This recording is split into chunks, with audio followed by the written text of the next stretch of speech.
naam van die aarde geskaap het. Genade en vrede vir julle van hom wat is en wat was en wat kom, van die 7 geeste wat voor sy troon is, en van Jesus Christus, die getroue getuie, die eerstgeborene uit die dode en die owerste oor die konings van die aarde. Amen. Psalm 147 vers 3 en vers 6.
Christus, die eniggebore Seun van God, voor al die eeue uit die Vader gebore. Hy is God uit God en lig uit lig, ware God uit ware God, gebore, nie gemaak nie, een in wese met die Vader, deur wie alles tot stand gekom het. Hy het ter wille van ons mense en ons saligheid uit die hemel neergedaal, en het deur die Heilige Gees uit die maagd Maria vlees geword. Hy het mens geword. Onder Pontius Pilatus is hy gekruisig. Hy het gelei en is begrawe. Op die 3de dag het hy volgens die skrifte opgestaan en hy het na die hemel opgevaar. Hy sit aan die regterhand van die Vader en hy sal met heerlikheid terugkom om die lewendes en die dooies te oordeel. Aan sy koningskap sal daar geen einde wees nie. Ons glo in die Heilige Gees, wat Here is en lewend maak. Hy gaan van die Vader en die Seun uit, en hy word saam met die Vader en die Seun aanbid en verheerlik. Hy het deur die profete gespreek. Ons glo aan een heilige, algemene en apostoliese kerk. Ons bely een doop tot vergifnis van sondes. Ons verwag die opstanding van die dooies en die lewe van die toekomstige bedeling. Amen. Luister na die wet van die Here uit Deuteronomium, hoofstuk 5, broer en suster, vanaf vers 6. Ek is die Here jou God wat jou uit Egipte, uit die plek van slawerny bevry het. Jy mag naasby geen ander gode hê nie. Jy mag nie vir jou 'n beeld of enige afbeelding maak van wat in die hemel daarbo of op die aarde hieronder of in die water onder die aarde is nie. Jy mag hulle nie vereer of dien nie, want ek, die Here jou God, hy is onverdeelde trou aan my. Ek reken kinders die sondes van hulle vaders toe, selfs tot in die 3de en 4de geslag van die wat my haat, maar ek betoon my liefde tot aan die 1000ste geslag van die wat my liefhet en my gebooie gehoorsaam. Jy mag die naam van die Here jou God nie misbruik nie, want die Here sal die een wat sy naam misbruik nie ongestraf laat bly nie. Jy moet die Sabbatdag so deurbring dat jy dit heilig hou soos die Here jou God jou beveel het. 6 dae moet jy werk en alles doen wat jy moet, maar die 7de dag is die Sabbat van die Here jou God. Dan mag jy geen werk doen nie. Nie jy of jou seun of jou dogter, of die man of vrou wat vir jou werk, of jou bees, of jou donkie, of enige dier van jou, of die vreemdeling by jou nie, sodat jou werksmense kan rus soos jy. Jy moet daaraan dink dat jy in Egipte 'n slaaf was, en dat die Here jou God jou deur sy groot krag en met magtige dade daaruit bevry het. En daarom het die Here jou God jou beveel om die Sabbatdag te onderhou. Eer jou vader en jou moeder, soos die Here jou God jou beveel het, dan sal jy 'n lang lewe hê en sal dit goed gaan met jou in die land wat die Here jou God vir jou gee. Jy mag nie moord pleeg nie, jy mag nie egbreek pleeg nie, jy mag nie steel nie, jy mag nie vals teen 'n ander getuig nie, jy mag nie iemand anders se vrou begeer nie, jy mag nie sy huis begeer nie, ook nie sy grond, sy slaaf of slavin, sy bees of donkie of enigiets anders wat aan hom behoort nie. Psalm 103 vers 2 en vers 3.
Alles aan.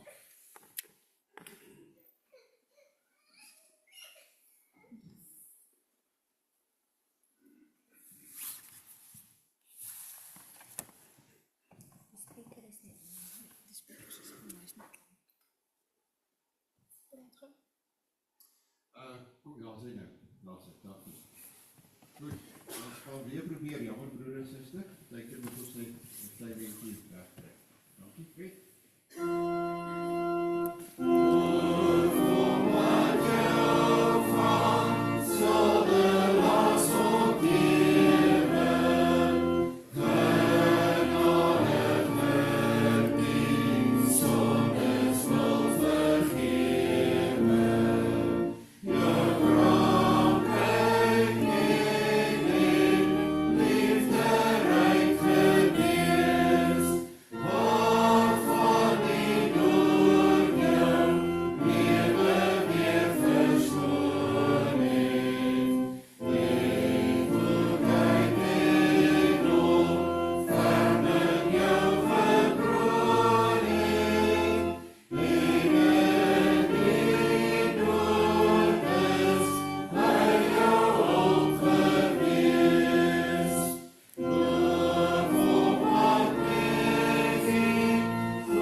Daar is baie van ons lidmate wat siek is.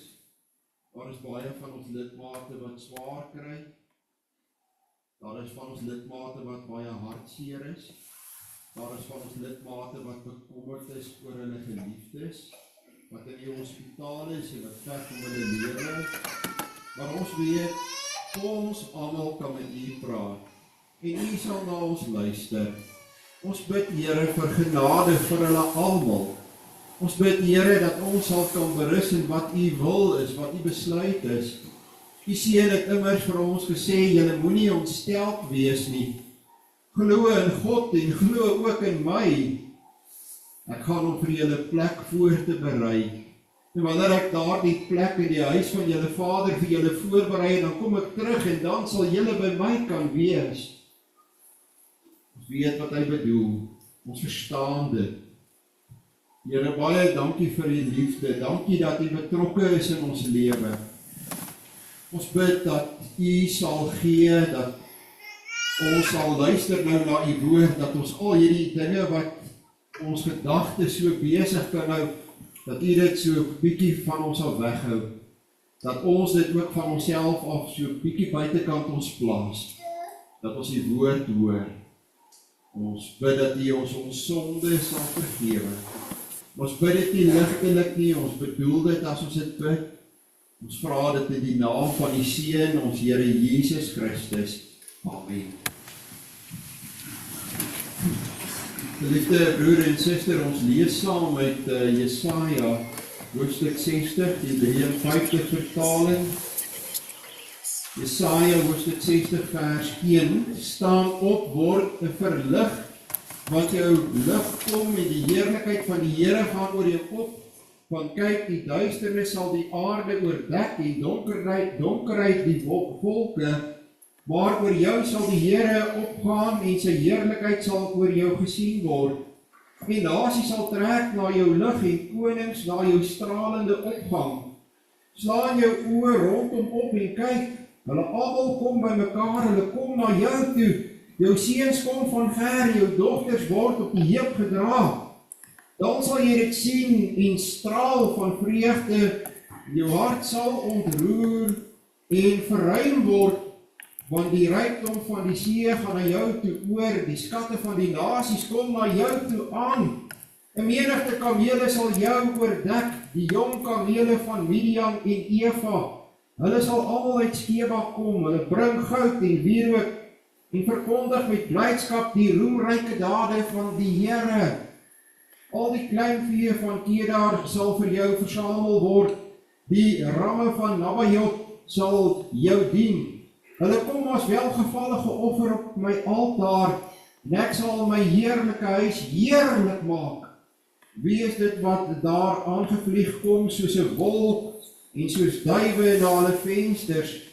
Ja, op my wag die eilande en die skepe van Tarsis kom vooraan om jou seuns van ver af te bring. Al silwer en al goud is by hulle, vir die naam van die Here jou God, en vir die Heilige van Israel, omdat hy jou heerlik gemaak het.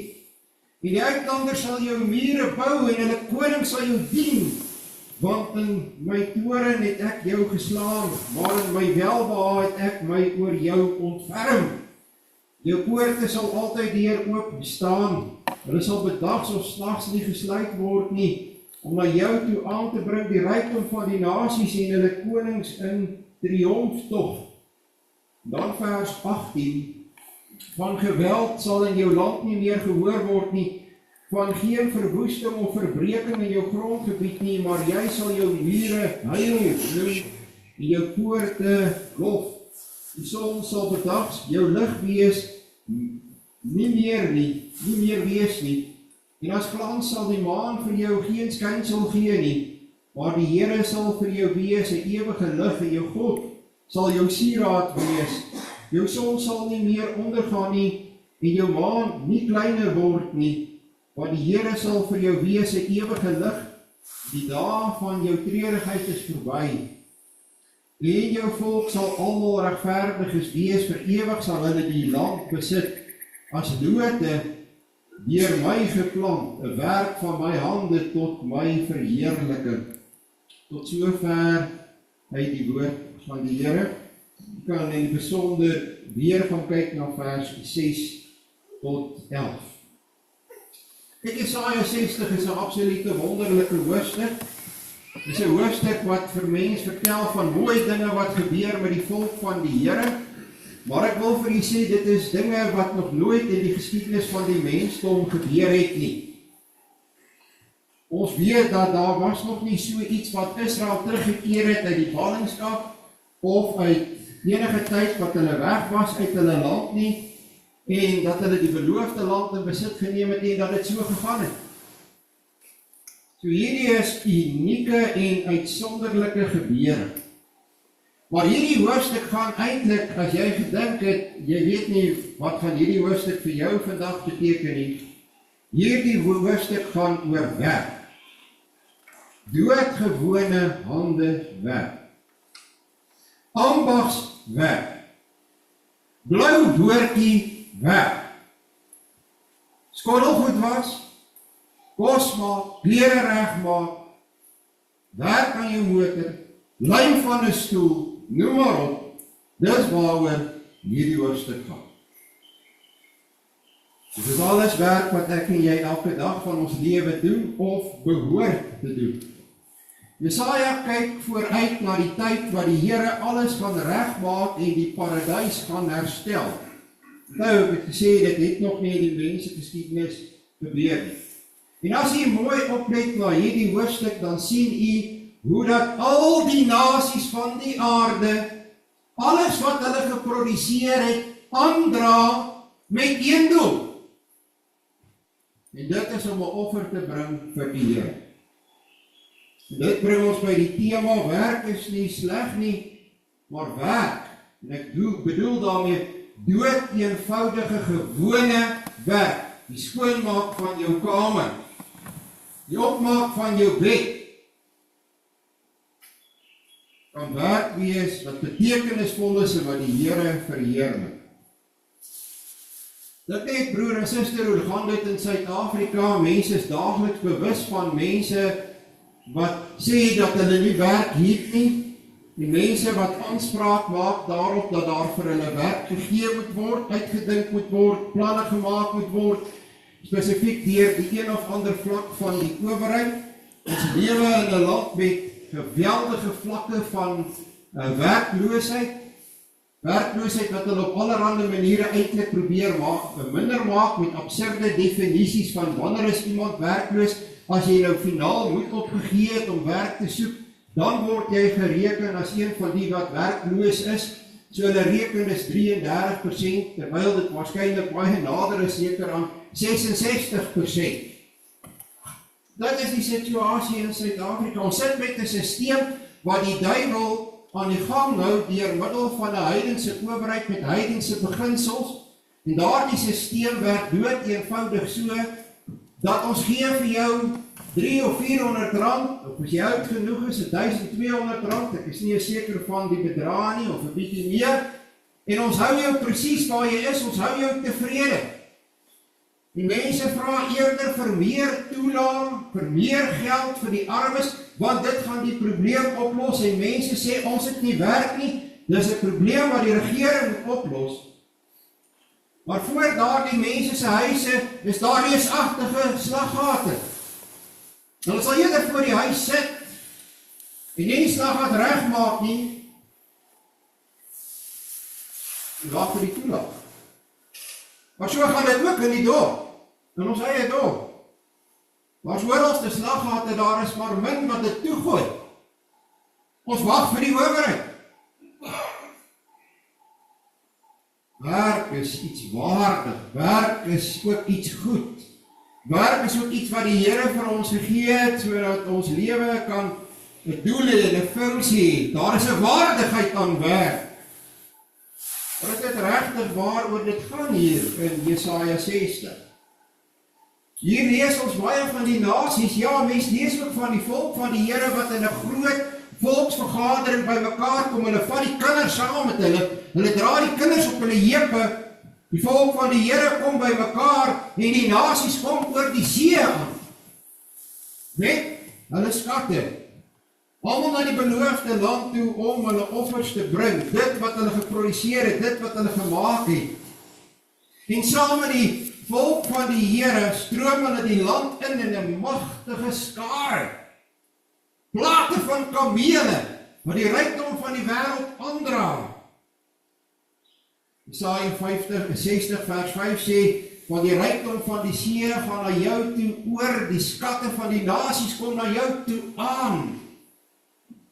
Die plekname wat hier genoem word is nogal indrukwekkend. Dit is van noord tot suid, van oos tot wes, van oor die hele wêreld. Midian en Evas, Keba, Kedar, Nebaiot, Tarsis. En al daardie plekke, allemaal bekende plekke, goud en wierook en kleinvee, troppe, silwer en weer eens goud. Maar nie net dit nie, mense vaardig, kunstig. Mense wat allerhande fyn werk kan doen, maar met hulle hande spesifiek. Bouwerk was deel van, bouwerk was eintlik ook skrynwerk. En skrynwerk, sy ander deeltjie was ook weer bouwerk. Dink aan die tempel van Salomo wat gebou is deur daardie vaardige mense, klipkappers, die fyn plaatwerk wat gedoen is, die versierwerk, die bordierwerk, die naaldwerk, met ander woorde wat gedoen is, alles in daardie pragtige gebou, die tempel, al daardie ambagte. En almal moet eet, so ergens kom die boer ook in, wat moet produseer, daar is ook mos sprake van kamele, en daar is ook sprake van kleinvee, en wonderlike ramme, ek wonder hoe daar die ramme gelyk, van Nebaiot, en dan al daar die krag wat nodig is om die silwer en die koper en die yster en die goud, alles te myn.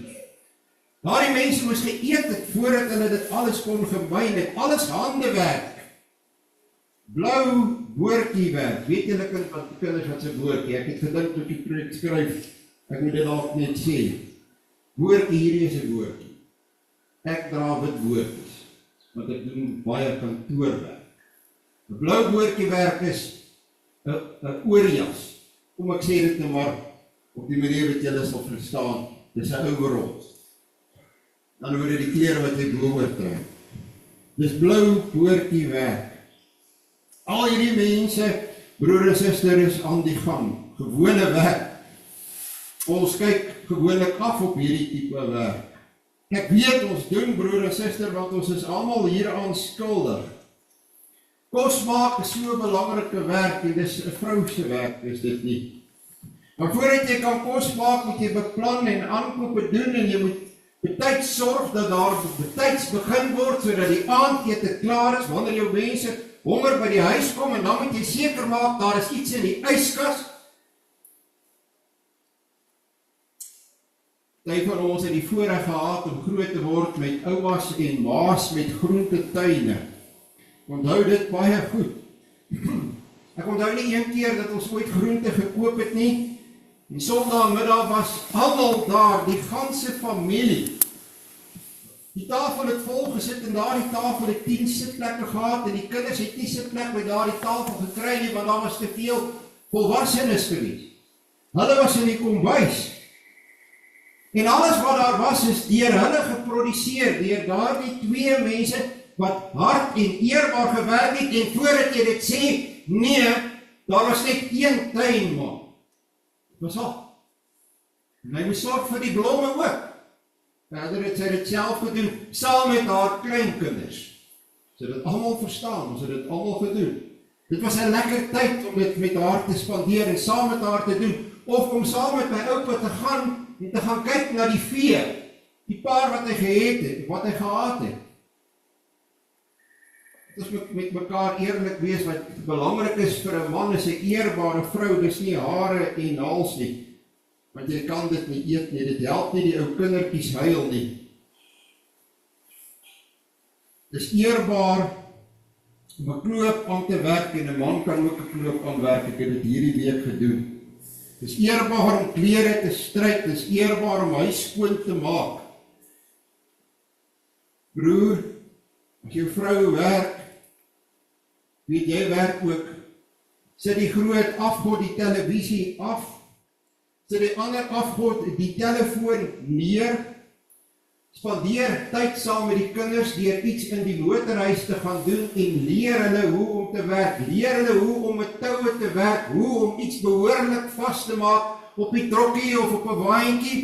Want geloof vir my, later in hulle lewe gaan hulle dit moet kan doen. Leer hulle hoe om terug te stoot met 'n waantjie. Spandeer tyd saam met hulle, gaan saam met hulle tyd in jou tuin, hoef nie 'n verwoesting te wees nie. Nie as jy self bietjie tyd daaraan spandeer, 'n uur of 2 bedags nie. Maar kom uit die huis uit. Moenie bang wees vir huiswerk nie. Moenie bang wees vir tuinwerk nie. Werk saam en spandeer daardie tyd saam met jong mense. Leer hulle. Dis hoe jy hulle opvoed. Dis hoe jy hulle belangstellings ook wek. Maar jy gaan die televisie moet los en jy gaan die selfoon bietjie moet neersit. As jy gaan aanhou koop, gaan jy gou te min hê en jy gaan gou bankrot wees.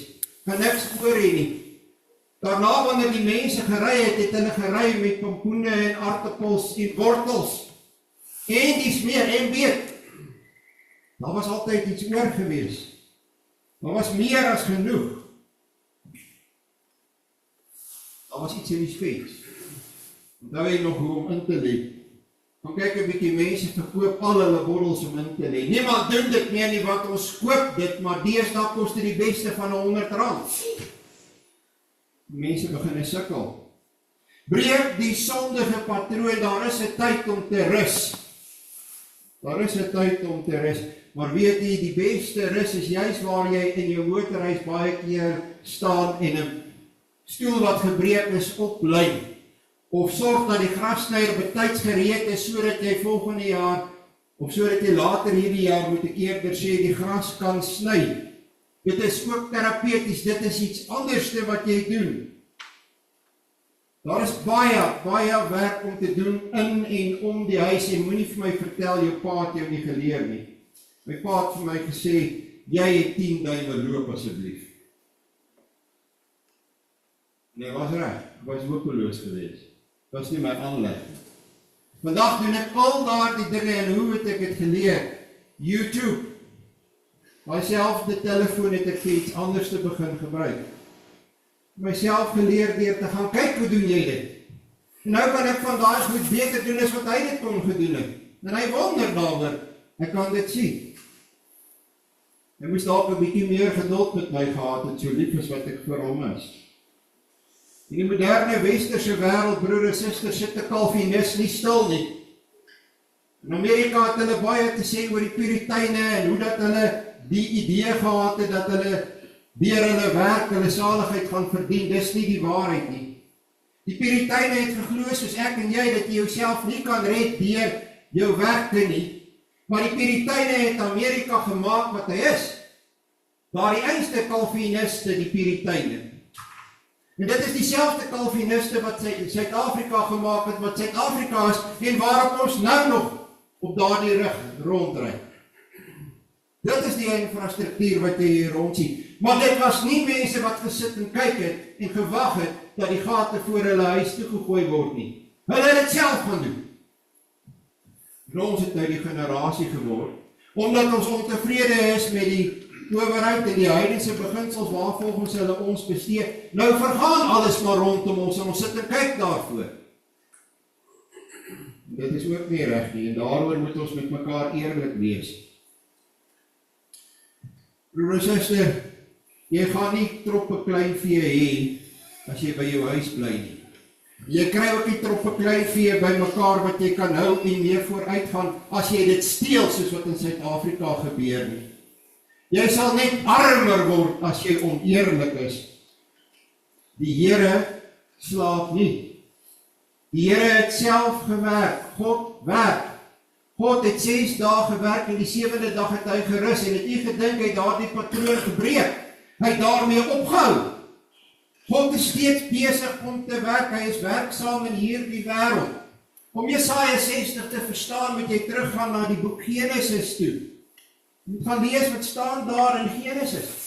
In die volmaakte paradys, hoe was dit? Het die mense daar rondgesit en van die vrugte geëet en onder die bome gelê op die lekker sagte groen gras? Is dit wat hulle gedoen het? Nee, broer en suster, hulle het gewerk. En dis voor die sondeval. Werk is iets wat jou lewe betekenis gee, wat jou lewe sinvol maak, en jy gaan soek dit. Adam en Eva moes die diere name gee.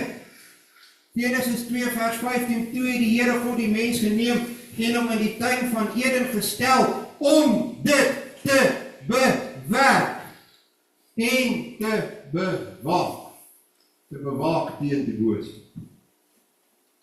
Ons is nog steeds besig om te werk in God se paradys. Ook met die oog op die toekomstige paradys. Werk is nie van nature boos of verkeerd nie, jy gaan nie dood van werk nie. Werk is deel van sinvol mens wees. En as jy nie werk het nie, en as ek nie werk het om meer geld te verdien nie, dan kan jy nog steeds besig wees. Dan vind jy vir jouself iets om mee besig te wees, sodat jy nie sit nie, sodat jy nie negatief raak nie, sodat jy nie depressief moet wees nie, al het jy op pensioen gegaan. Jy soek iets om mee besig te wees. Want dit gaan nie met jou goed gaan as jy gaan sit nie. Jy verstaan nie iets van die woord van die Here as jy gedink het, as jy op pensioen gaan, dan vul jy jou arms en jy sit agteroor nie. Jy beloof jou hande die saligheid nie. Dus broer en suster, God is 'n werkende God, en ek kan dit net vir jou ook in die tweede preek antwoord. Toe ons Here Jesus na hierdie wêreld toe gekom het, en in hierdie wêreld gekom het, wie was hy? Het hy gekom as 'n wit boortjie man. Die sou totaal en al verkeerd is. Hy het gekom as 'n blou boortjie man. In daardie tyd het dit so gewerk dat 'n seun en die seuns het by hulle pa geleef. En sy pa was die timmerman van Nasaret. Dit beteken jy doen 'n bietjie bouwerk en jy doen houtwerk, is die grootste deel van jou tyd. En dan doen jy ook ysterwerk, want jy sorg vir jou gereedskap. Jy verniel nie jou gereedskap. En dit moet jy jou kinders leer. Hoe maak jy 'n bytel slyp op die regte manier? Jy maak hom nie rooi warm met die hoekslyper nie, want dan is hy besig om sy punt te versag. Jy maak hom op die regte manier, maak jy hom skerp. En sy pa het hom dit alles geleer. Natuurlik het hulle gewerk met sandsteen om hulle ystergereedskap skerp te maak.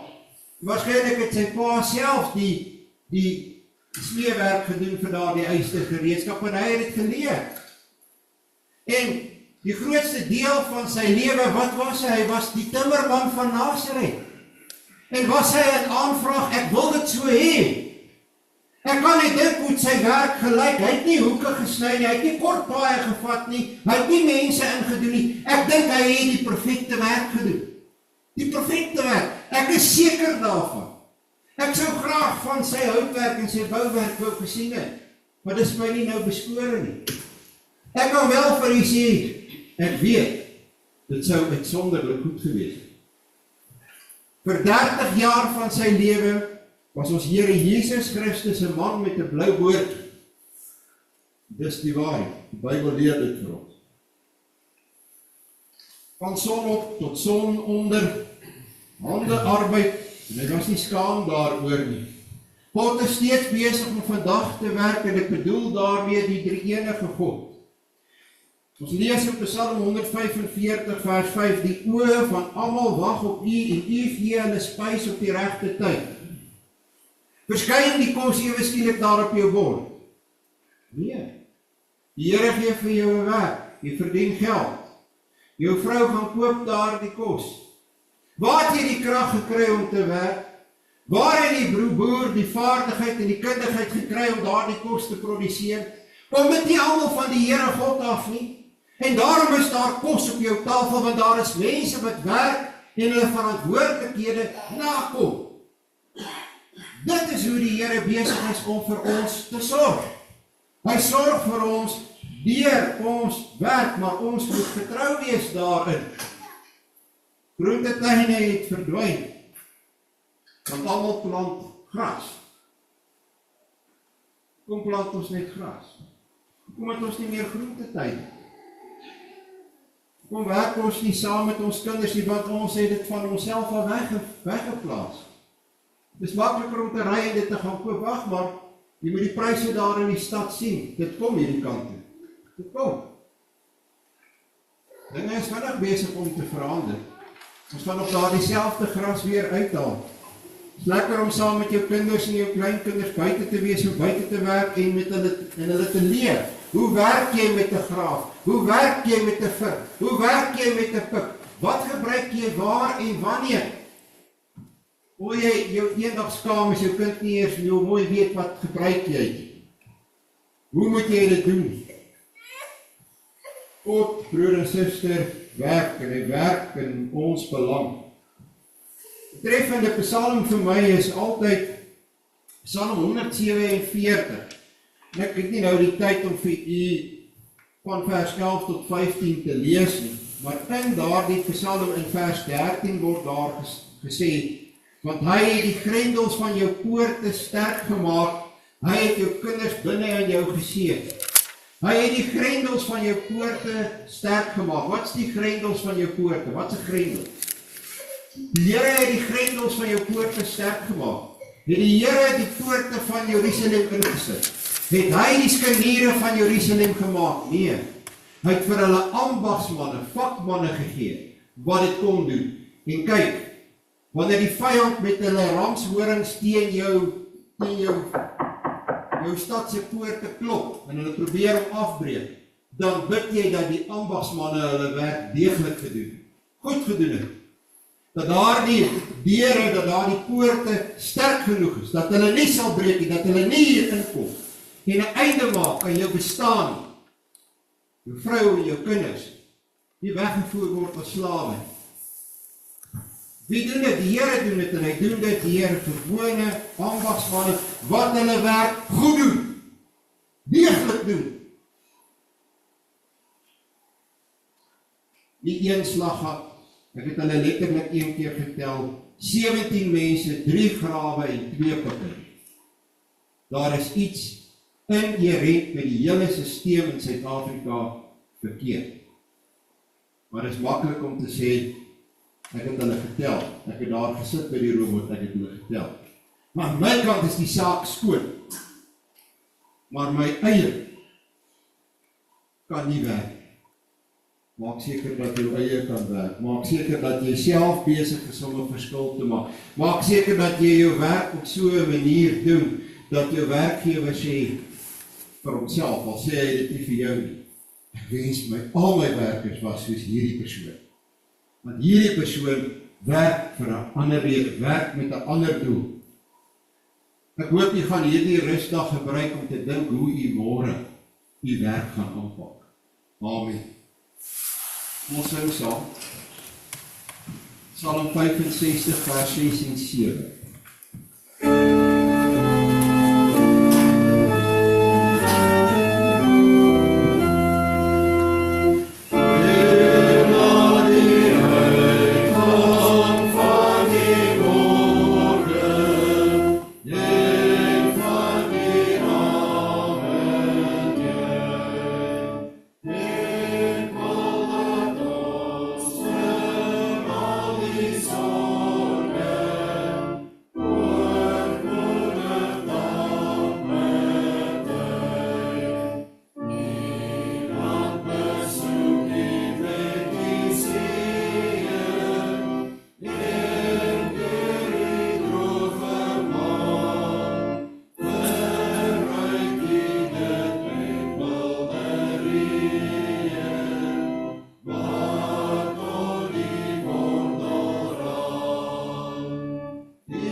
mense se kamers wat lyk soos 'n slagveld. En ouers wat vra asseblief van ry net asseblief daardie kamer op. Vrouens wat sê my man sit voor die televisie, ek kry die skottelgoed net so in die bak. Hy kon dit al gewas het. Hierdie is klein en onbenullige werkies. En as mense kinders in die huis het, dan het jy voltydse bediende in die huis en jy betaal haar, dit is R203 per dag, hang van die ure. Partyk in ons lewe het ons oor verskeie redes gesê, van nou af kom sy 2 keer, miskien 1 keer, sy doen die werk self. Want die mens kom agter dat die kinders los die goed net so op die grond. Dis gemaklik, dis lekker, die lewe is eenvoudig, pa en ma sorg, en hier is hierdie vrou wat die hele tyd agter ons moet skoonmaak. Pa sit voor die televisie, en hy kyk na sy programme, meestal na sy sport. Maar baie van die vroue werk ook uit die huis uit, en as hulle dus by die huis kom, dan het hulle eintlik maar die klere begin los vir die bediende in die huis, en die klere gaan al vinniger agteruit, want dit word op so 'n manier gewas, dat dit word nie meer die regte manier gedoen, dat dit kan hou nie. Dis alles minder belangrike werk nie. Want jy word nie betaal vir skottelgoed was en kamer opruim en die gras sny, jy word nie daarvoor betaal nie. En hoor mooi, kinders en jong mense, jy moenie daarvoor betaal word. Inteendeel, jy moet dalk jou ouers eerder betaal, want hulle leer jy hoe om dit op die regte manier te doen. En ons gaan op die katekisasiekant, dan moet ek vir kinders leer hoe was 'n mens skottelgoed.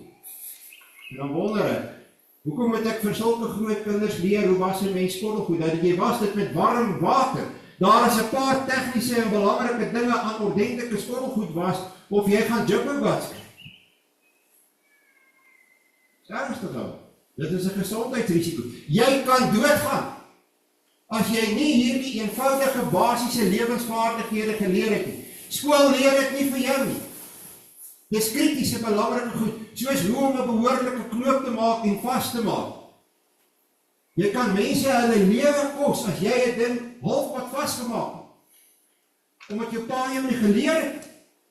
Jy kan mense se dood veroorsaak. Dis broer en suster in 'n ommesientjie in 'n huis waar daar nie skottelgoed gewas word, klere gewas word, kos betyds klaar is nie. In 'n ommesientjie het jy moeilikheid in daardie huis, huweliksprobleme, revolusie, ongelukkigheid, dalk selfs 'n egskeiding. Dit is hoe eenvoudig dit is.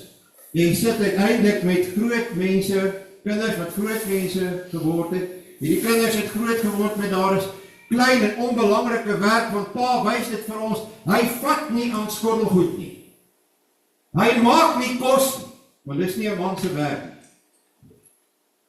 Dan sit ek met lidmate wat ek moet sê, vat die werk. Dis 'n werk. Jy kry betaal. Dit is nie benede jou nie. Dis die werk wat die Here nou vir jou gegee het. Hulle gaan nie daai werk vat. Want dit is nie hulle werk, dis benede hulle. Dis nie wat hulle wil doen nie. Hulle het 'n graad.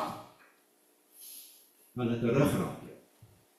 'n Graad beteken nie 'n werk nie, dat ek dit nou vandag vir u maar reguit sê. Ons weet dit.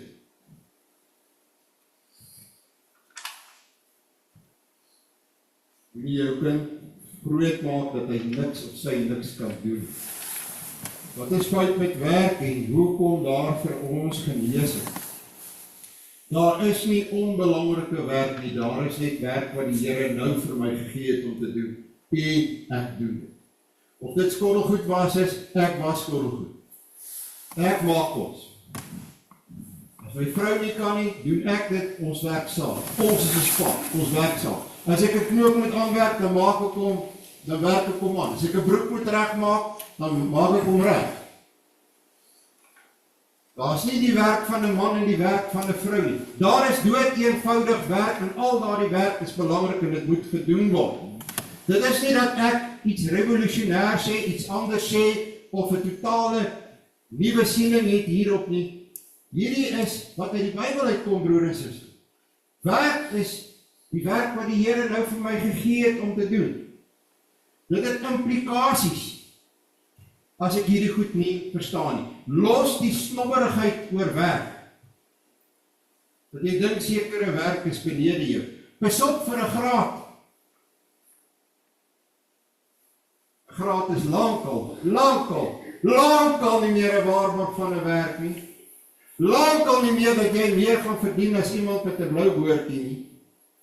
Die skool prente die kinders nog in die kop. Maar dis nie die waarheid nie. Pas op vir daardie snobberigheid oor werk. Moenie jou kinders vir die verkeerde rede laat kies wat 'n werk hulle gaan doen nie. Moenie laat hulle dink, hulle gaan die hele dag in 'n kantoor sit met 'n baadjie aan en hulle gaan 'n groot vet salaris met 'n langslap motor kry. Dis nie die realiteit van ons situasie in die vinnig veranderende wêreld nie. Moenie 'n werk kies vir die geld en vir die status nie. En intussen tyd is jy siels ongelukkig nie en kan jy die Here op 'n ander manier met die gawes en talente dien wat hy vir jou gegee het nie. Vra vir jouself eerder die vraag af, hoe kan ek God tevrede stel? Hoe kan ek God dien met dit wat ek doen? Wat kan ek doen om God te verheerlik? Alle werk moet gedoen word. Iemand moet dit doen. Deesdae word daar weer onderskeid gemaak tussen godsdienstige en sekulêre werk. En in die tyd van die middeleeue was dit baie belangrik. Daai onderskeid was nog groter en ons het dit ook in Suid-Afrika. Hoe as jy net 'n dominee kan word. Dis 'n baie belangriker werk as al die ander werk. My werk is niks belangriker as die werktuigkundige se werk nie. Inteendeel as die werktuigkundige wat in jou trekker werk nie opdaag nie, gaan daai trekker nie ploeg nie, of gaan daai stroper nie stroop nie, en mense gaan doodgaan van die honger. Nou ek bring die kos vir die siel, maar daar is 'n hele ketting van mense wat sorg dat daar kos op jou tafel is. Johannes 16 vers 8 lees ons dat die werk van die Heilige Gees is, wanneer hy kom sal hy bewys dat die wêreld skuldig is aan sonde, en dat die reg aan my kant is, en dat die oordeel al gekom het. Sien, die Heilige Gees oortuig van sonde en die Heilige Gees wedervaar ons. Maar het jy ook geweet dat die Heilige Gees doen ander werk? En ek hoor nie dat dit gesê word in die charismatiese kerke nie. Dis alles net hierdie die werk van die Heilige Gees. En die mense wat met hulle hande werk, wonder, kan ek vir God werk? Jy werk juis vir God. En God gebruik jou juis. Want ons lees byvoorbeeld in Psalm 104 vers 30, U stuur die Gees uit. Hulle word geskape en U maak die gelaat van die aarde nuut. Die Here doen dit deur reën en deur dou en hy doen dit deur sy Heilige Gees. En hy doen dit deur sy Gees wat in mense se harte kom en wat hulle werk goed en deeglik doen. Wat getrou is in hulle werk. Besig is om hulle werk te doen. Almal het hierdie idee van Josef as die onderkoning van Egipte. Dit is hoofstuk Genesis, hoofstuk 37 tot 50. Onthou jy altyd terug na Genesis toe vir Jesaja 60. En wat was Josef? Hy was 'n administratiewe beampte. Hy was goed met die ding waarmee ek glad nie goed is nie, en dit is administrasie. Bestuur. Hy was 'n goeie bestuurder. Nie lorrybestuurder nie. Hy was 'n goeie bestuurder. En hy staan in diens, waar gebruik God vir hom? Moes Josef gesê, ek werk nie vir 'n heiden nie. Jy sien hoeveel afgode het hierdie heidene. Josef het gegaan, hy het sy werk gevat, hy het sy werk gedoen na die beste van sy vermoë, en God het hom gebruik om te sorg vir Jakob, en Jakob hulle van 'n familiegroepie tot 'n volk te vat, en net oor die 400 jaar. En as Josef gesê het, ek werk nie vir 'n heiden nie, wat dan? Josef het sy werk goed gedoen. Genadiglik het hy dit goed gedoen. Hoe moet ons die probleem verstaan wat ons rondom werk het? Want kyk, baie mense is negatief oor hulle werk, ontevrede met hulle werk. Die baas is verkeerd. Die mense saam met wie ek werk, hou ek nie van nie. Weer eens terug na Genesis, broer en suster, en ons weet, waar loop dinge in die werk verkeerd? Ek sal julle vertel, Genesis 11, by die toring van Babel, lees ons in vers 4, daardie mense het 'n nuwe tegnologie uitgevind, dis die tegnologie van bakstene. Want dit is sekere klei vat, en jy bak het in die son, daardie stadium was dit nog bak in die son, en daai nuwe tegnologie kan jy met goed wat jy andersins meng, kan jy aan mekaar vassit. Dit was 'n tegnologie, baksteen.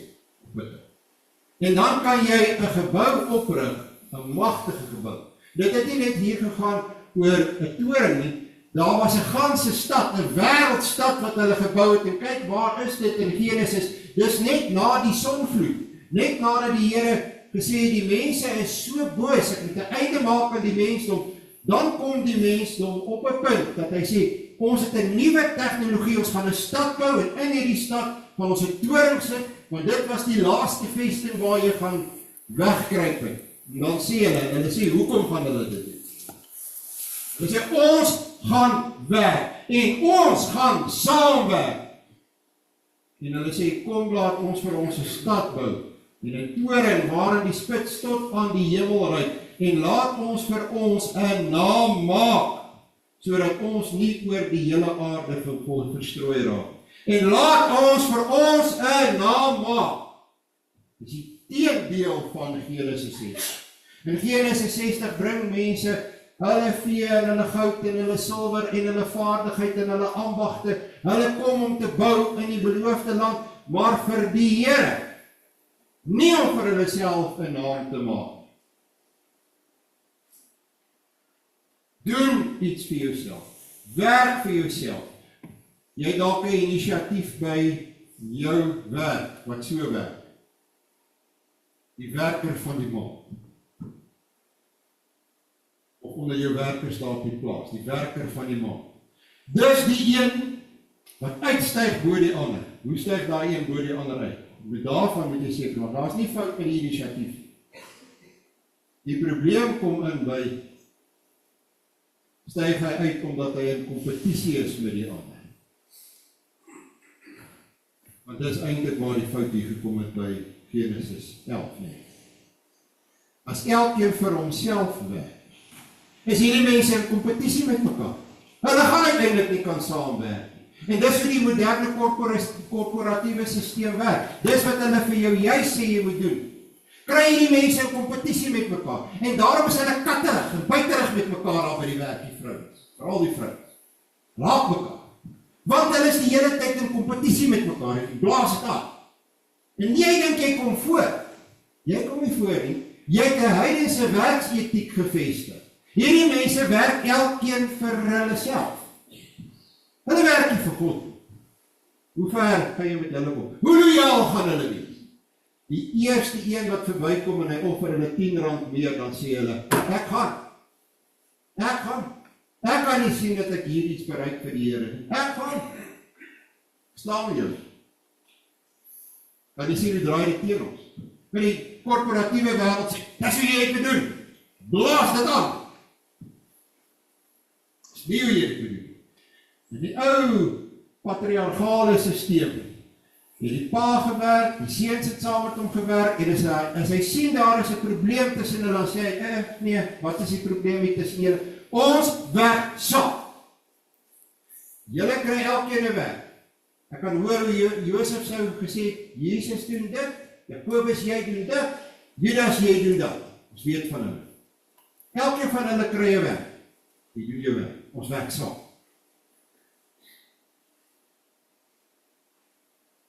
Anders as hoe dit in die wêreld.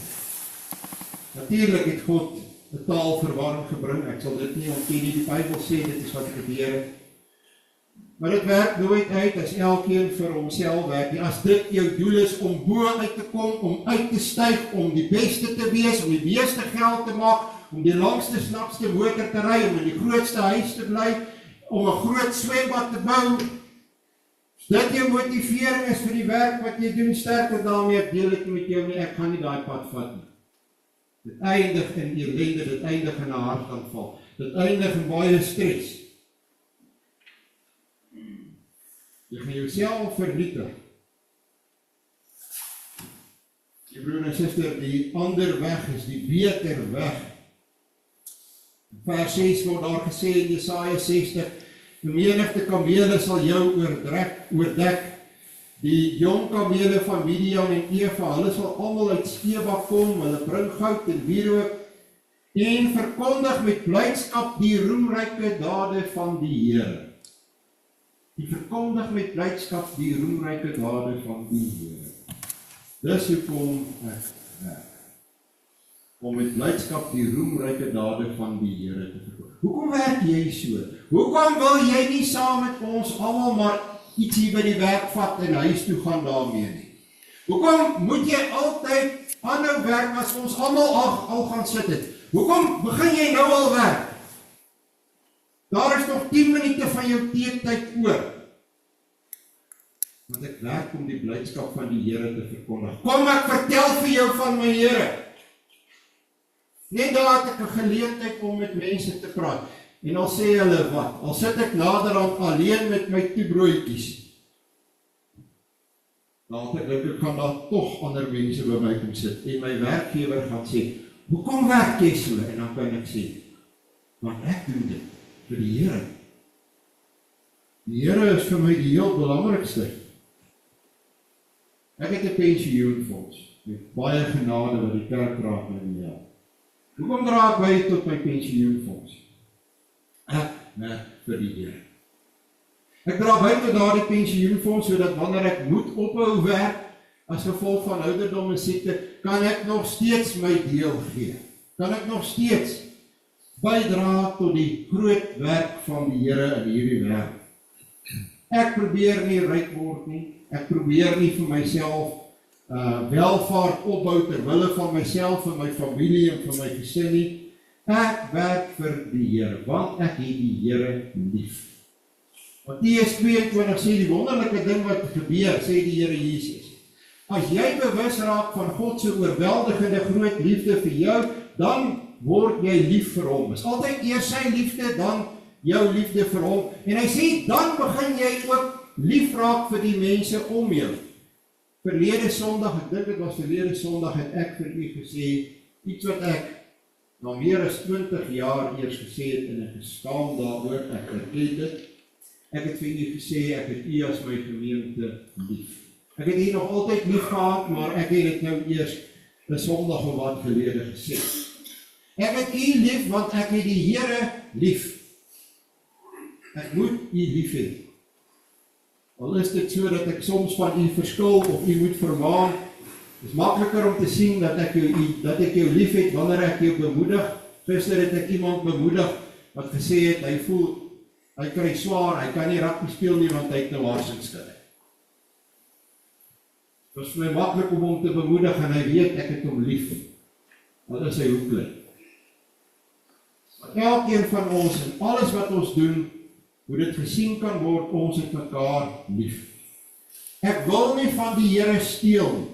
Jy steel van die Here wanneer jy nie gee wat jy moet gee nie. Ek kan nie vir u sê wat jy moet gee.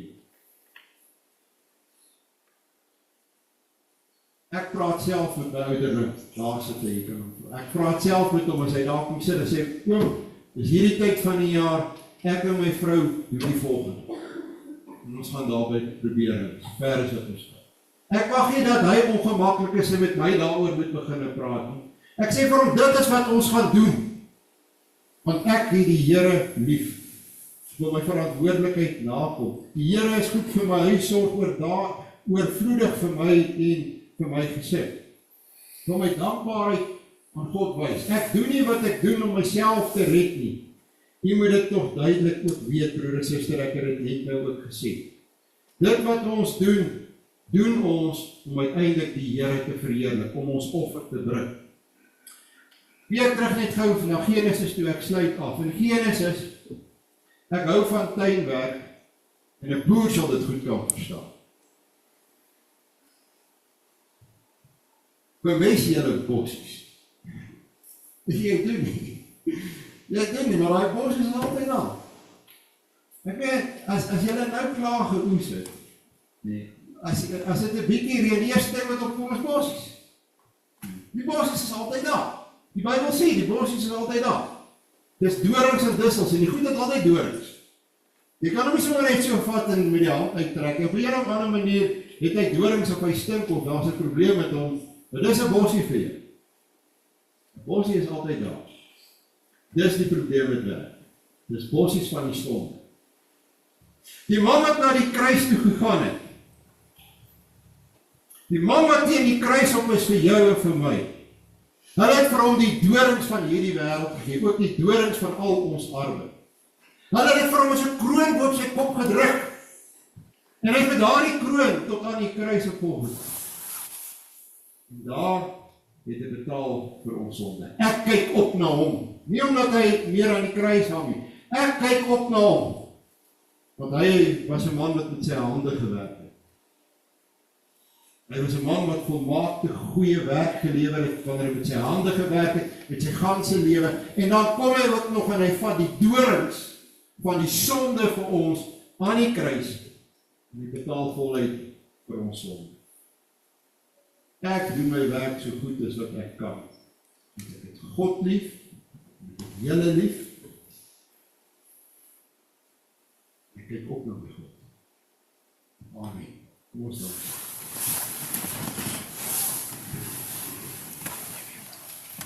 Ons Vader wat in die hemel is, Here, baie dankie dat U met ons praat oor ons alledaagse lewe. Help ons om ons werk goed te doen na die beste van ons vermoë, omdat ons die offer wil bring wat U waardig is. Here, dat ons met ander oë sal kyk na ons omgewing en wat ons daarin kan doen. Laat ons besig raak, laat ons nie verslaaf wees aan die afgode van hierdie tyd van televisie en telefoon nie. Ons bid dit van U in die Seun se naam. Amen. Daar is 'n geleentheid vir die diens van barmhartigheid.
Ons gaan afsluit, broer en suster, met Psalm 144, vers 5 en 6.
Die Here sal julle seën en julle beskerm.